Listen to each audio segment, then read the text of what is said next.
Et vous avez sûrement tout enregistré, les émissions télévisées, les feux de l'amour. Ma femme les enregistre tous. Quand elle arrive de travail, elle les écoute. On aime ces films d'amour. Amen. Mais aujourd'hui, nous sommes tellement envahis par des films, des histoires, des romans qui nous parlent d'amour, que toutes ces histoires ont forgé notre concept de ce qu'est aimer. Et quand nous entendons Dieu nous dire « Aimez-vous les uns les autres », alors nous faisons comme dans les films qu'on a regardés et on s'aime de la même manière. Amen.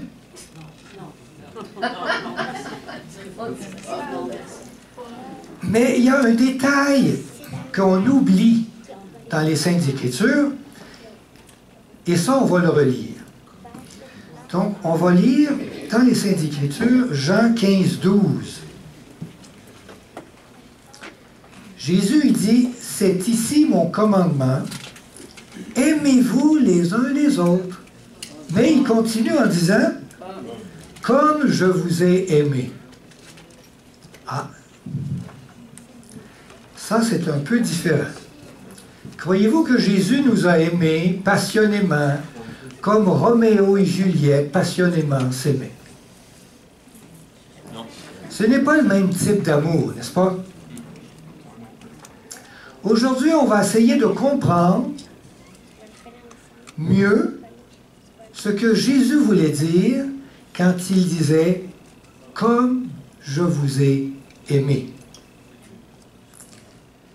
Premièrement, il est important de comprendre que dans la langue française, on a un problème avec le concept de l'amour. Parce que pour définir ce concept, nous n'avons qu'un seul mot. Agapé. Aimer. Aimer. En français, on a un problème. Mais il y a plusieurs sortes d'amour. Vous le savez sûrement. Il y a l'amour qu'engendrent les liens familiaux. Par exemple, une mère et son enfant, ou un père et son fils. C'est le mot en grec « storge ». Je le prononce sûrement pas tout à fait comme il faut. C'est la valeur que iota n'est pas ici. Alors, ils ont un mot pour ce genre d'amour en grec. Il y a l'amour de la camaraderie entre les amis, les collègues de travail. Et en grec, il y a un mot pour ça, c'est le mot filio. Chanceux, eux autres, il y a un mot pour ça. Il y a l'amour charnel, passionnel, dans un couple. Et en grec, on a le mot éros. C'est l'amour le plus élevé entre humains. Mais il y a aussi en grec un autre terme qui désigne l'amour pur et désintéressé. Un amour d'un acte de bonté. Et c'est le mot agapé. En grec, toujours. Nous, on a un seul mot. On a des difficultés à comprendre exactement ce que voulait dire. Si vous le savez maintenant, vous savez sûrement que le Nouveau Testament a été écrit en quelle langue? En grec. Ça nous a aidé, en tout cas, en grec, à savoir quel mot Jean a utilisé pour définir comment Dieu nous aimait. Storge, filio, éros et agapé. Et Jean a utilisé le mot Dieu dans 1 Jean 4,16, épître de Jean. Jean il dit Dieu est agapé. Il utilise le mot agapé. Et non pas les autres types de définitions. Donc, on va faire l'exercice d'enrichir notre vocabulaire en français en remplaçant le mot amour, qui veut à peu près englober tout, par le mot agapé, qui parle de l'amour de Dieu. On va mieux saisir le sens du texte. Lisons cela dans 1 Jean 4,16. 1 Jean 4,16, Jean dit, « Et nous, nous avons connu l'agapé que Dieu a pour nous. Et nous y avons cru. Dieu est agapé. Et celui qui demeure dans l'agapé demeure en Dieu et Dieu demeure en lui. » Ça nous aide à chasser la mauvaise définition du mot amour qu'on a à cause des films. Et là, on comprend un peu plus l'amour que Dieu a pour nous. Dans le texte de Jean 15 qu'on a lu en introduction, Jésus nous dit donc, « Si vous gardez mes commandements, vous demeurez dans mon agapé.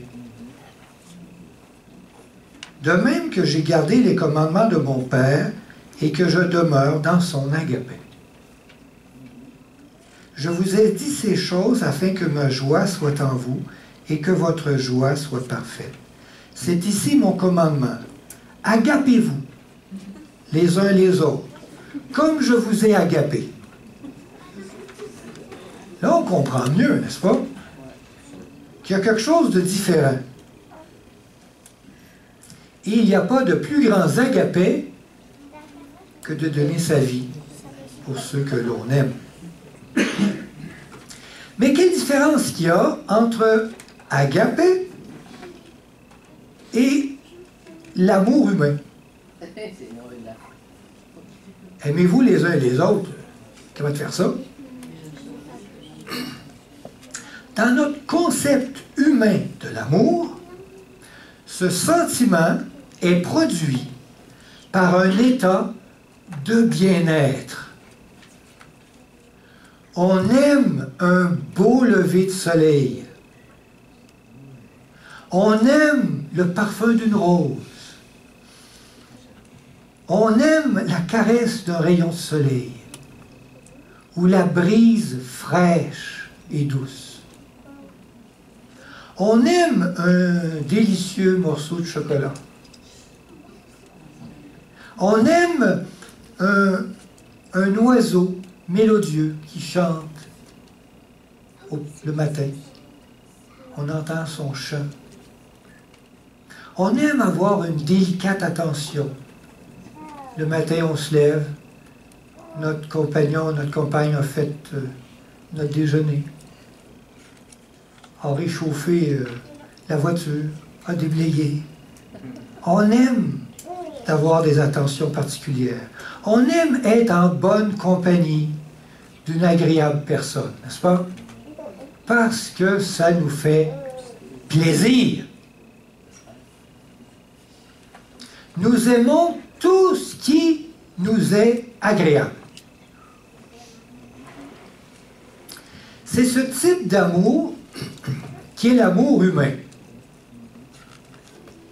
Et quand quelque chose nous tombe sur les nerfs, on n'aime pas ça.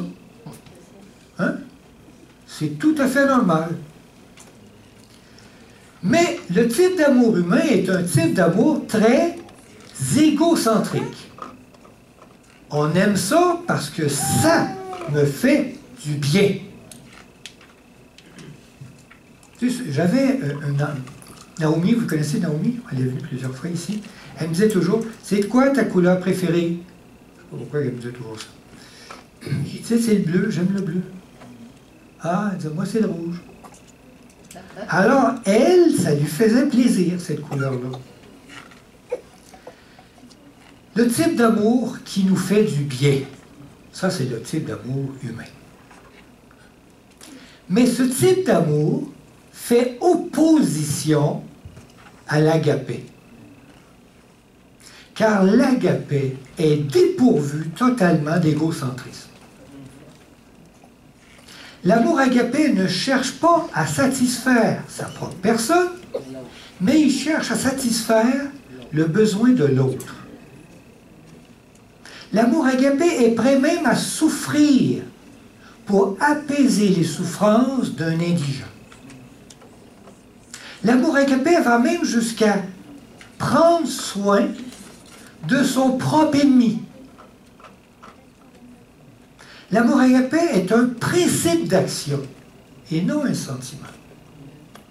Et un principe d'action inconditionnel, qui ne demande rien en retour et qui est prêt à tout donner pour le bonheur de l'autre.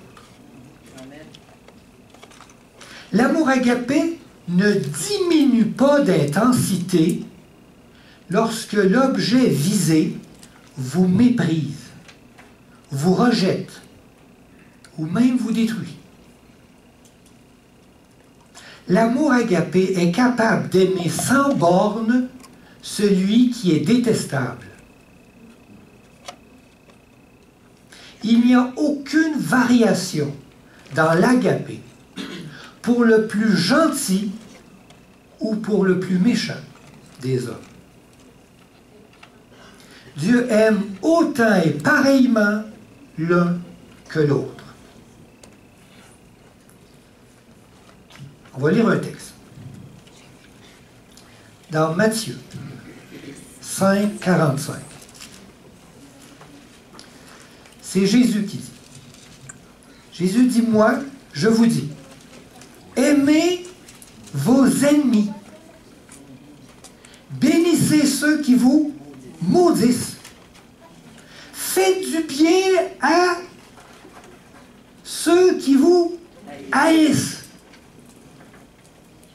Priez pour ceux qui vous maltraitent et qui vous persécutent, afin que vous soyez fils de votre Père qui est dans les cieux. Ça, c'est l'agapé. Et dans 1 Corinthiens, Paul, il dit des choses intéressantes dans 1 Corinthiens. 1 Corinthiens 13, c'est la définition de l'agapé. L'agapé est patient. L'agapé est plein de bonté. Il ne cherche point son intérêt. Il ne s'irrite point. Il ne soupçonne même pas le mal. Verset 7, dans 1 Corinthiens 13. Il excuse tout, il croit tout, il espère tout, il supporte tout. Ça, c'est de l'agapé, n'est-ce pas? Mais vous allez me dire, comment pouvons-nous aimer ce qui n'est pas aimable? C'est difficile. Humainement, nous ne sommes pas capables de produire ce type d'amour. Humainement, ça ne sort pas, hein? Surtout quand il n'est pas aimable. C'est seulement Dieu qui peut produire cet amour dans notre cœur. Et pour que cela se produise, nous devons nous abandonner complètement dans son esprit.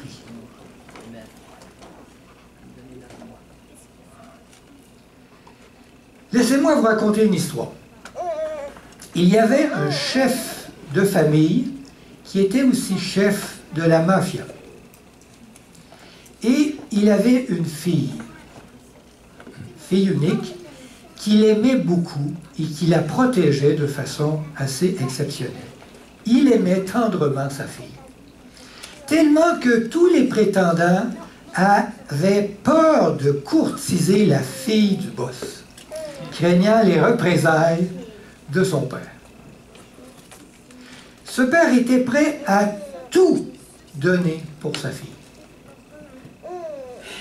Croyez-vous que ce genre d'amour, c'est l'agapé en action que Dieu nous demande? Non? Non, malheureusement. Car cet amour n'était pas l'agapé à cause que il aimait sa fille parce que sa fille le respectait, sa fille l'honorait et sa fille l'aimait. Il l'aurait déshérité si sa fille ne le respectait pas. Non, je ne l'ai pas dit au début. Lisons un autre texte. Dans Matthieu 5, toujours le sermon sur la montagne. Matthieu 5, verset 46. Si vous aimez ceux qui vous aiment, quelle récompense méritez-vous? On répète ça là. si vous aimez ceux qui vous aiment, vous n'aurez aucune récompense. C'est ça que ça veut dire. Il dit même que les publicains n'agissent-ils pas de même? Ceux qui ne vont pas au ciel, là, ils aiment de même.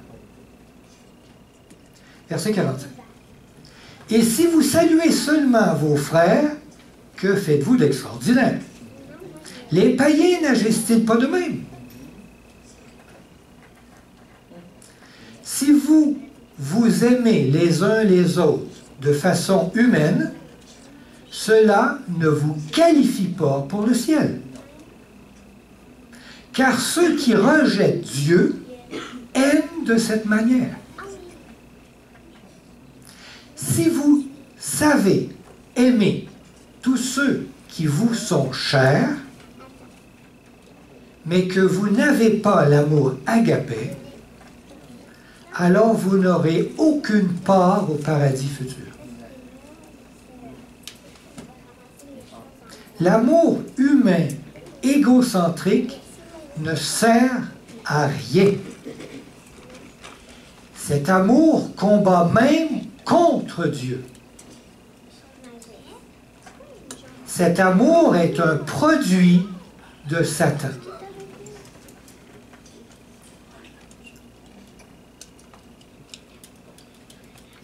Pour nous aider à produire cet amour, Jésus est venu nous montrer comment faire. N'est-ce pas? Car si l'on désire aimer notre prochain comme Jésus nous a aimés, il serait bien important de savoir comment Jésus nous a aimés. Amen.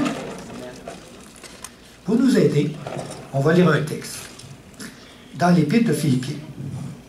Philippiens 2:5. Philippiens 2:5.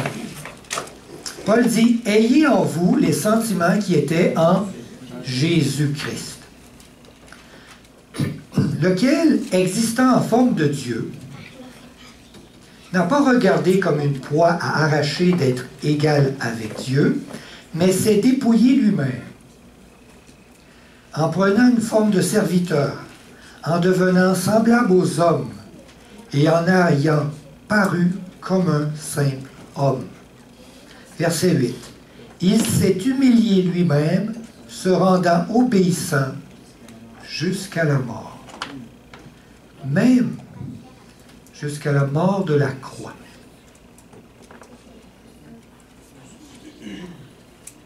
Par ce texte,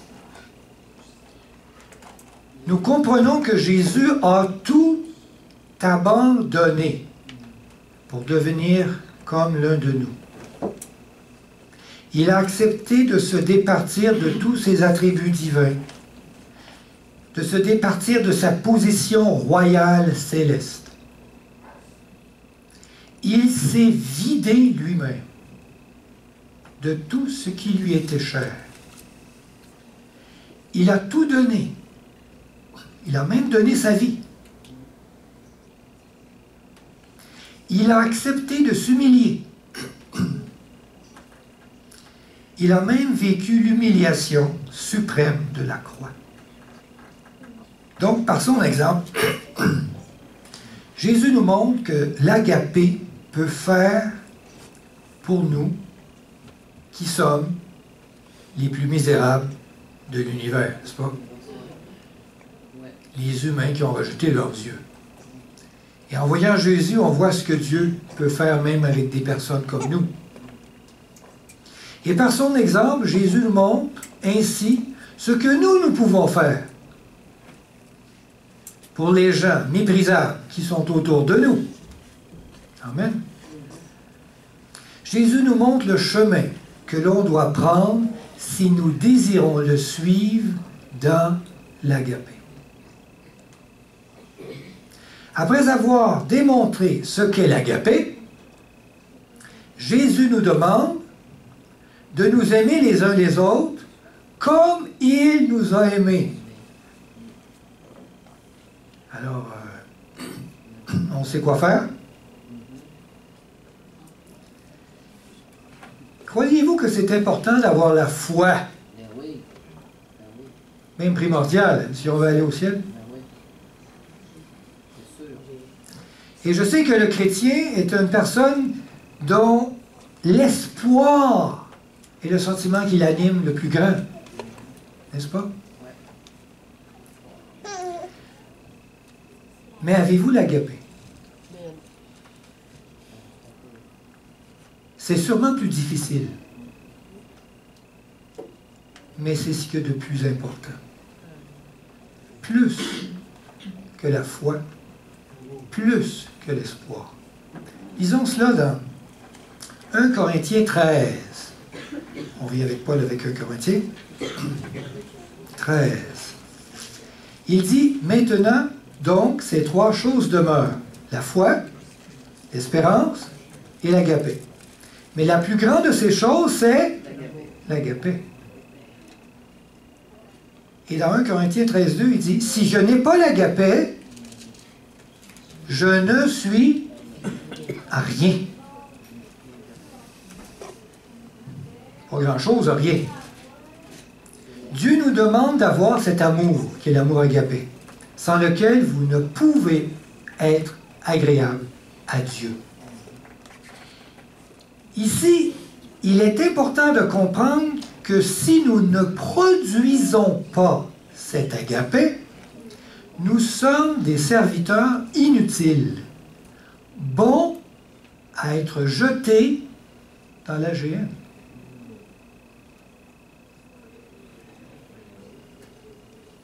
Wow!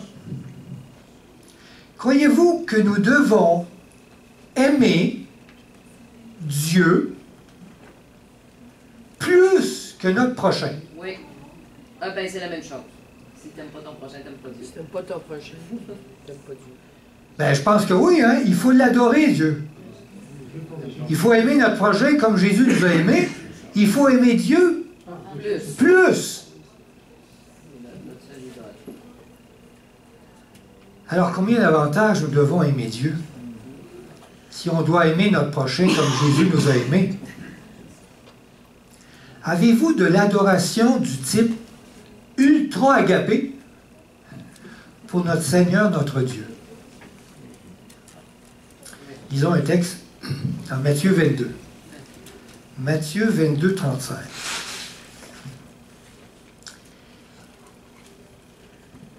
C'est un docteur de la loi qui parle à Jésus. Et l'un d'eux, verset 35, docteur de la loi, lui fit cette question pour l'éprouver. Maître, quel est le plus grand commandement de la loi? Jésus lui répondit, tu aimeras le Seigneur ton Dieu de tout ton cœur, de toute ton âme, de toute ta pensée. Il ne sait plus quoi mettre là. Il faut que tu l'aimes au-dessus de tout ça. C'est le premier commandement, le plus grand des commandements. Ce commandement nous informe que nous devons aimer Dieu plus que toute autre chose. Wow! Vous savez que Dieu vous aime. Vous savez que Dieu vous protège. Vous savez que Dieu vous bénit. Et il vous bénit abondamment. Vous savez tout ça, n'est-ce pas? Alors c'est facile de l'aimer. Quelqu'un qui nous comble de ses bienfaits. C'est que tu veux de plus. Et je suis sûr que vous aimez Dieu parce qu'il est bon pour vous. Et que vous savez qu'il vous donnera même la vie éternelle dans son paradis. Vous savez ça, n'est-ce pas? C'est sûrement pour ça que vous êtes ici. Mais ce genre d'amour, ce n'est pas l'agapé. C'est conditionnel. C'est un amour conditionnel. Amen? On a compris ça. Satan pensait que Job aimait Dieu de cette manière, c'est-à-dire par intérêt personnel. Parce qu'il sait que l'humain aime de cette manière, n'est-ce pas? Lisons ça dans Job, chapitre 1, verset 8. Job 1, 8. L'Éternel dit à Satan, donc Dieu parle à Satan, il dit, as-tu remarqué mon serviteur Job, qui est sur la terre? Il n'y a personne comme lui sur la terre. C'est un homme intègre et droit, craignant Dieu, se détournant du mal. Et Satan répondit à l'Éternel.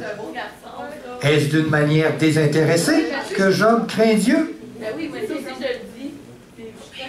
Ne l'as-tu pas protégé, lui, sa maison et tout ce qui est à lui? Tu as béni l'œuvre de ses mains et ses troupeaux couvrent le pays. C'est pour ça qu'il t'aime. Verset 11. Mais étends ta main, touche à tout ce qui lui appartient, et je suis sûr, il te maudit en face. Je suis sûr que si Dieu ferait ça dans votre vie, vous allez le maudire en face. Eh non. Mais la suite de l'histoire démontre que Job aimait Dieu, n'est-ce pas? De façon inconditionnelle. Mais je ne sais pas comment il resterait de personnes dans l'Église si à chaque fois qu'il vient avec Dieu, c'est la malédiction dans leur vie. Ils perdraient tout. Leur famille, leurs enfants. Ce que Job a perdu. Leur argent, leur travail, tout. La santé. Et qui dirait gloire à Dieu.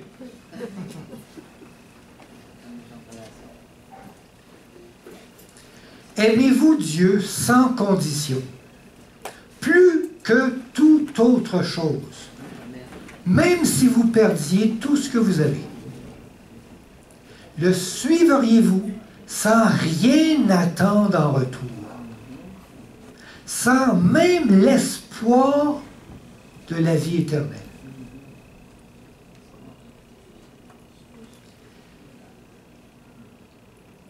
J'aimerais ouvrir une parenthèse ici, afin de corriger une pensée qui est répandue.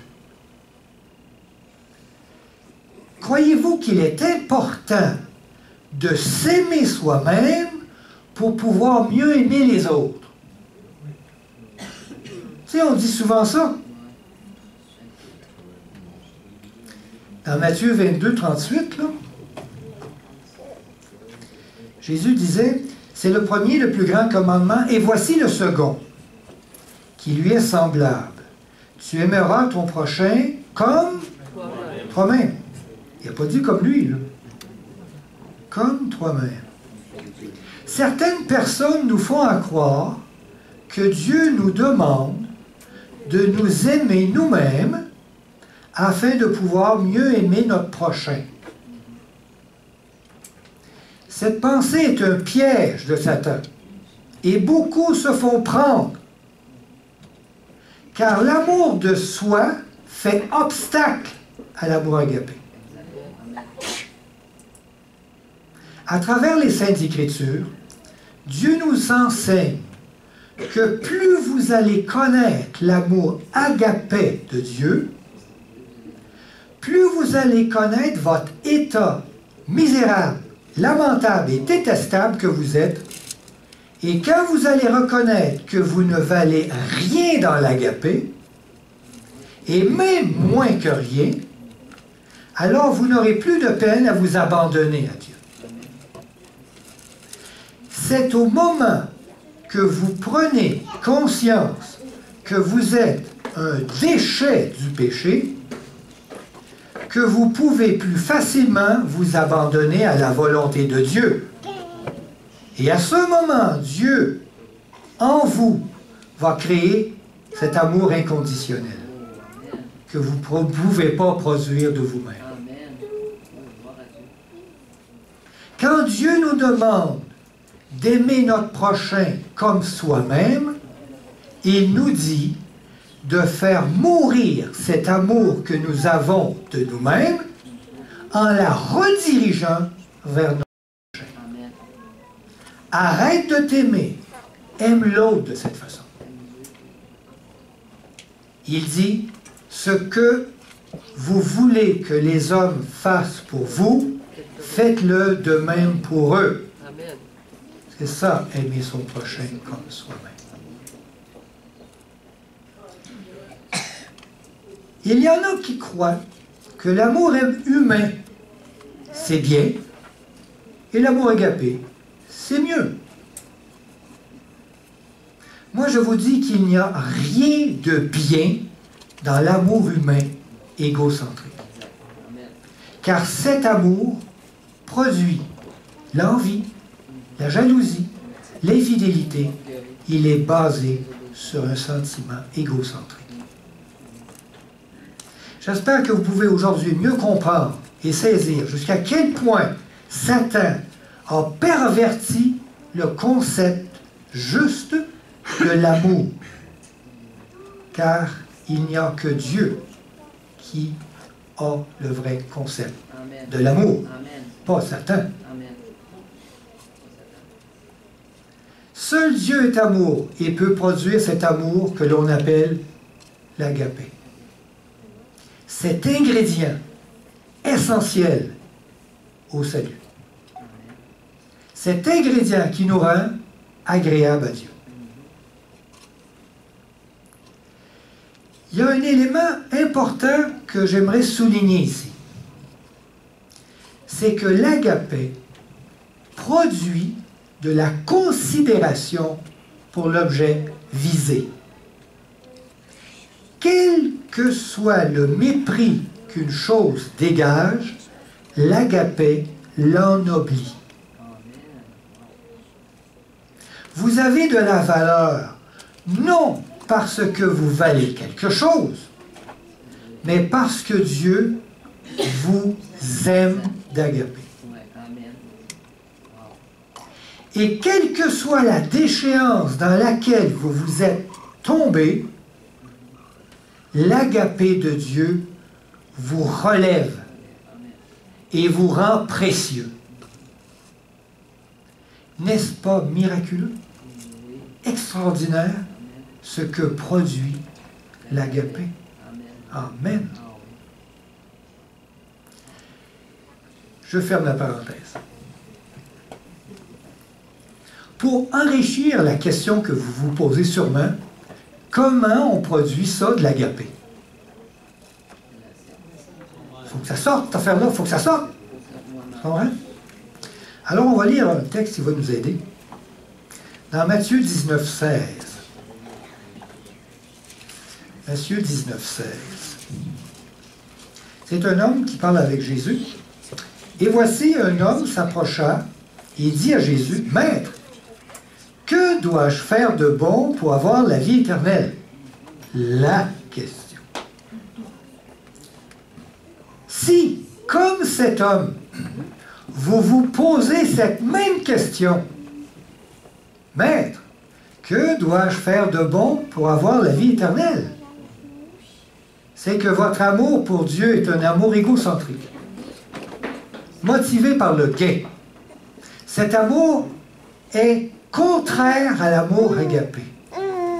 Ce type d'amour humain doit mourir et être remplacé par l'amour agapé. Vous savez que dans l'histoire de cet homme qui posait la question un peu égocentrique, qu'est-ce que je dois faire pour avoir la vie éternelle? Cet homme disait qu'il respectait tous les commandements. Il était parfait dans l'exercice des 10 commandements. Et il se demandait si c'est suffisant pour hériter la vie éternelle. Vous savez pourquoi il faisait les 10 commandements? Pour avoir la vie éternelle. Quand Jésus lui fit remarquer que son motif était indigne, alors l'homme s'en retourna tout triste. Mais remarquez ce que Jésus lui demanda de faire afin de parvenir à produire l'agapé. Qu'est-ce qu'il lui a demandé de faire?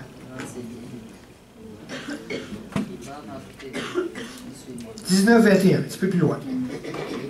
Jésus lui dit, si tu veux être parfait, va, vends ce que tu possèdes, donne-le aux pauvres, et tu auras un trésor dans le ciel. Puis, viens et suis-moi. Jésus dit, abandonne tout ce qui t'attache. Puis viens avec moi. Et dans cet abandon, l'Esprit Saint va produire l'agapé. Amen.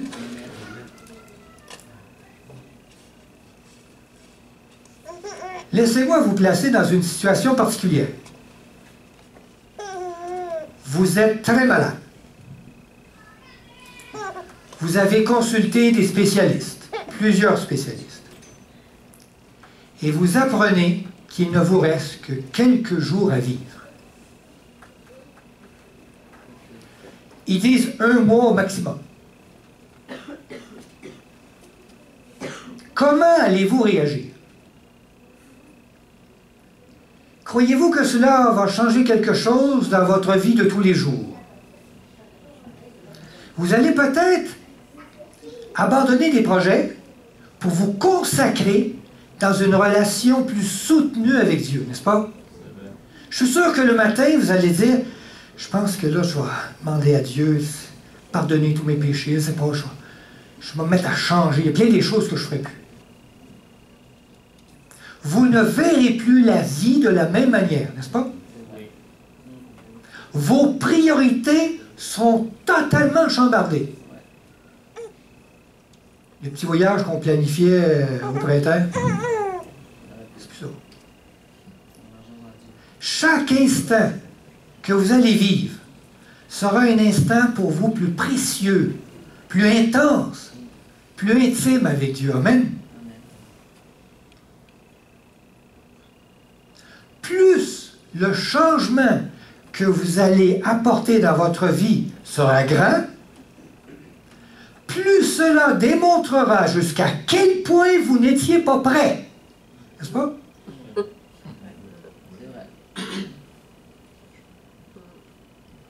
Car celui qui a tout abandonné sa vie à Dieu dans une relation constante et en totale harmonie avec lui, il ne changera rien. Car il est déjà dans l'agapé et avec Dieu. Il vit déjà dans cette intimité avec Dieu. Il est prêt à rencontrer Dieu. Amen.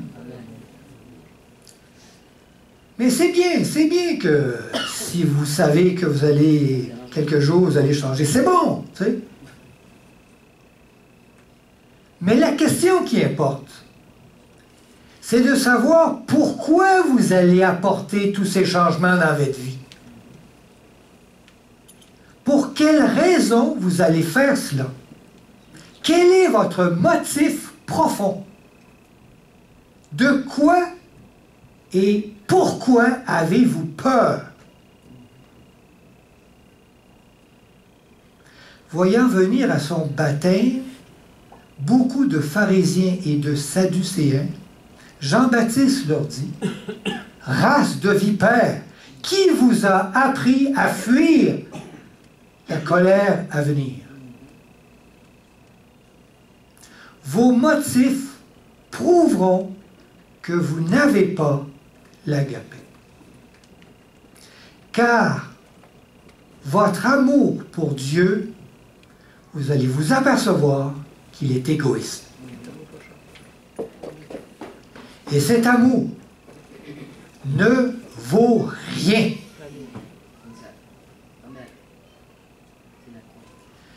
Pouvons-nous aimer comme Jésus nous a aimés?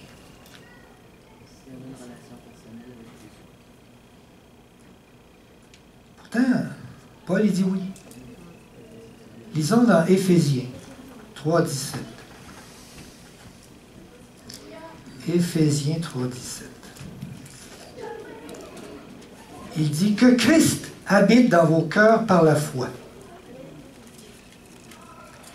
afin qu'étant enracinés et fondés dans l'agapé, vous puissiez comprendre avec tous les saints quelle est la largeur, la longueur, la profondeur et la hauteur, 4 dimensions, et connaître l'agapé de Christ, qui surpasse toute connaissance, en sorte que vous soyez remplis jusqu'à toute la plénitude de Dieu.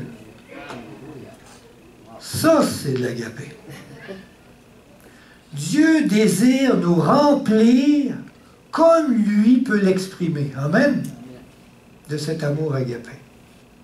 Si nous nous abandonnons à lui, alors l'agapé coulera en nous comme un torrent, de façon naturelle. Et il nous en fait la promesse. On lit ça dans Jean 4,14. Jean 4,14. Mais celui qui boira de l'eau que je lui donnerai n'aura jamais soif. Et l'eau que je lui donnerai deviendra en lui une source d'eau qui jaillira jusque dans la vie éternelle. Amen. Ça, c'est de l'agapé qui se répand et qui mouille tout le monde. Je termine en disant que je prie que vous acceptiez de boire de cette eau qui est l'agapé, cette eau qui vient de Dieu, afin de nous aimer les uns les autres comme il nous a aimés. C'est ma prière. Amen. Amen. Amen. Praise the Lord.